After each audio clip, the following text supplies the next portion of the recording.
Hey, let's take a short look at some errors that I made in this 9-point match, which there aren't as many as usual. I believe there are only five, and there are 15 errors, but only five blunders, and we're going to look at the blunders.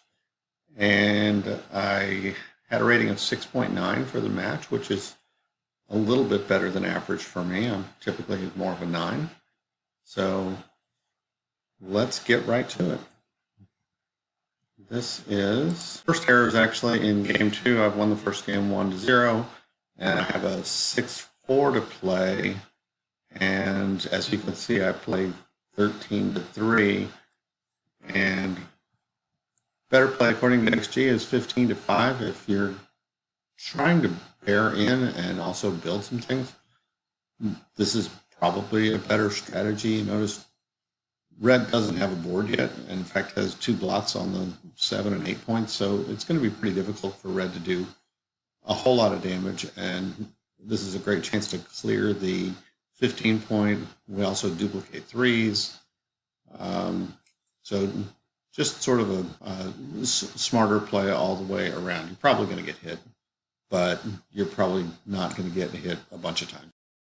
And I make it from game 2 to game 5 without a blunder, and I'm leading 4-2, and I'm feeling extremely optimistic here because I decide to cube on just before my third roll here. So what's happened up to this point is I've opened with a 4-3, which is normal.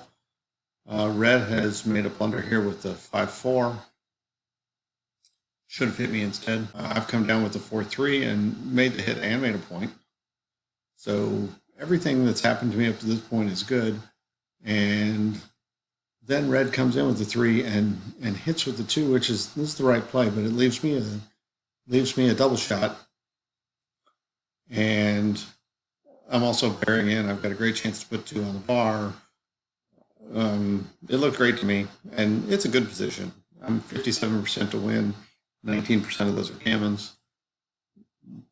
It's just not quite all the way up to doubling yet. And then I throw 2-5 after I double and get taken, and nothing great happens here. I do decide to hit in the inner board, and in this case I would have been a lot better off to go with bar 20 and 10-8 safety up.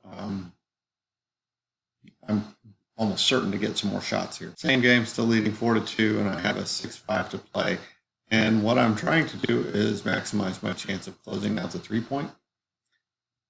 And what I'm not thinking about on this particular roll is escaping my final checker here on the 23 point. So these are two, obviously I'm in a huge advantage here, but this does 2 good things, which is sets up 3 checkers to hit on the 3-point, and I can't be hit. The worst thing that red can do to me here is throw double 3s, and well, I can be hit if the double 3s and come down, but very unlikely. So in pretty good shape here. Red does not throw the double 3s.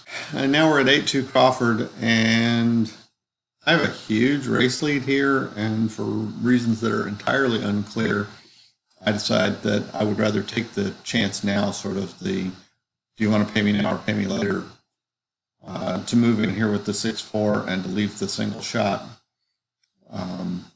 when the wiser play would have been to simply make the 2-point and wait that out a little bit longer. Sometimes you have to wait. I believe that's the last blunder I made in the match, and it actually turned out to be a fairly easy win. I don't think that I even left a shot. So notice here's a tough roll for red, who would like to hold both of these points as long as possible, and should have at least hung on with 1 point.